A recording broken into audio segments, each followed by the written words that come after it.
నమస్తే అందరికీ. ఈరోజు చూడండి మనము ముదివేడు గ్రామం దగ్గర దండుమారమ్మ దేవస్థానంలో ఉన్నారు. అమ్మవారిని చూడండి ఏ విధంగా అలంకరించారు. ఈరోజు ఉత్సవాలు కూడా జరుగుతున్నాయి. చూడండి అమ్మవారిని ఏ విధంగా అలంకరించాలో.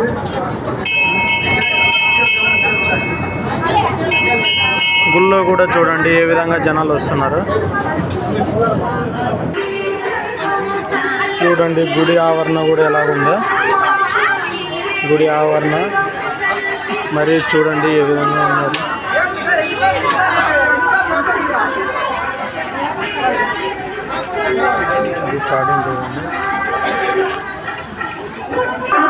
చూడండి గుడి ఎంట్రన్స్లో